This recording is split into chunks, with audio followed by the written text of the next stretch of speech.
అంటే నీ జీవితంలో ఎప్పుడు కూడా మొట్టమొదటి ప్రయారిటీ, అన్నిట్లో ఇష్టమైన వాటిలో, మంచి వాటిలో మొట్టమొదటి ప్రయారిటీ దేవునికి ఇవ్వాలి. ఎందుకు మనోళ్ళు మీకు తెలుసుగా, సంఘానికి వచ్చేటప్పుడు ఎలా వస్తారు చెప్పండి, ఇన్ని బియ్యం వేసుకొస్తారు, గుప్పిడి గుప్పిడి గుప్పిడి గుప్పిడి వేసి ఆదివారం ఇన్ని వేసుకొస్తారు. ఎందుకు చేస్తారు చెప్పండి? అది తెలుసా అసలు ఎందుకు చేస్తారు మీరు? ఎందుకు ఇవ్వాలి దేవునికి చెప్పండి? ఎందుకు ఇస్తారో తెలుసా?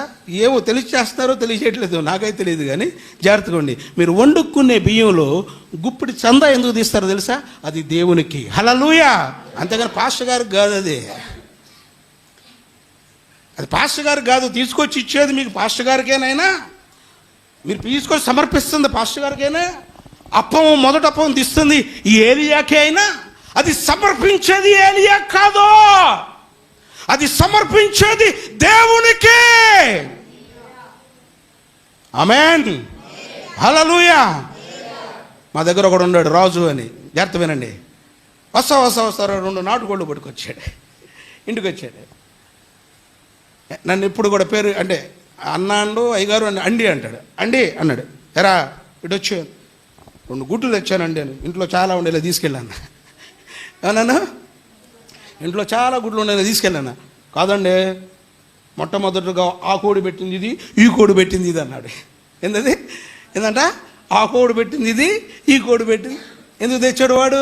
పాస్టర్ గారికి. వాడు నేను అడిగాను, అరే పాస్టర్ గారికే ఈ గుడ్డు ఎందుకు ఇవ్వాలో నీకు తెలుసు అంటారా అన్న. నాకేం తెలుసు అండి, మొదట పాస్టర్ గారికి ఇస్తారుగా. ఎవరికి ఇస్తారంటే మొదటిదే పాస్టర్ గారికి నువ్వు గుడ్లు 2 ఇవ్వబోతాను కొనుక్కోలేడు. ఏమండే పాస్టర్ గారికి నువ్వు ఇచ్చే 2 గుడ్లు కావాలి, లేకపోతే మీరు ఇన్ని గుప్పుడు వేసుకొచ్చే బియ్యం కావాలి. అంటే జాగ్రత్త గమనించండి, మీ హృదయములో నుంచి ఇది మొట్టమొదట దేవుడు ఇచ్చేటటువంటిది. అంటే ఇది దేవుడు నాకు ప్రథమ ఫలముగా దయచేసినటువంటి ఈ ప్రథమ ఫలాన్ని దేవునికే సమర్పించాలి. హల్లెలూయా. ఎప్పుడైతే నువ్వు దేవునికి సమర్పించావో, ఎప్పుడైతే దేవుని దగ్గరికి నువ్వు తీసుకొచ్చావో, ఎప్పుడైతే దేవుని పాదాల దగ్గరికి నువ్వు పెట్టావో, ఇదిగో ఈ ఒక్క పూటకే నాకు నా కొడుకులకు ఉంది, ఈ ఒక్క పూట దాగితే మేము తిని చనిపోవాలి అనుకున్న కుటుంబం, ఇదిగో మళ్ళీ దేవుడు వర్షము కురిపించేంత వరకు వాళ్ళ గిన్నెలో ఉన్న పిండి తక్కువ కాలేదంట, వాళ్ళ కొట్టులో ఉన్న నూనె తక్కువ కాలేదు. హల్లెలూయా. హల్లెలూయా. నీ దగ్గర ఉన్నటువంటి శ్రేష్టమైంది మొట్టమొదటిగా నీ పూర్ణ హృదయంతో దేవునికి సమర్పించాలి. అది చెప్పింది ఏలియా. నువ్వు వెళ్ళు, నీ దగ్గర ఉన్న పిండితో అప్పం చేయి, మొట్టమొదటి అప్పం తీసుకుని నా దగ్గరికి రా, 2, 3 ఉన్నాయా నువ్వు తిను అన్నాడు. హల్లెలూయా. ఎందుకన్నాడు? నీ మొట్టమొదటి అప్పం దేవుడికి ఇవ్వమ్మా. నీ దగ్గర ఉంది ఎన్ని రొట్టెలు, ఎన్ని చేపలు? మరి 5 రొట్టెలు 2 చేపలు ఎంతమంది తింటారు? ఇంట్లో అయితే 2 తింటారు. అంతేనా? ఎంతమంది తింటారు? అరే బొడ్డోడా, మంచి పని చేసేవరా, 5 రొట్టెలు 2 చేపలు తెచ్చే కట్ చేయి, రొట్టెని 4 ముక్కలు చేయి, ఒక్కొక్క రొట్టె 4 పంచు, చేపను 6 ముక్కలు చేయి, ఒక్కొక్కడికి 6 పంచు అన్నాడు. ఎంతమంది తినేవాళ్ళు?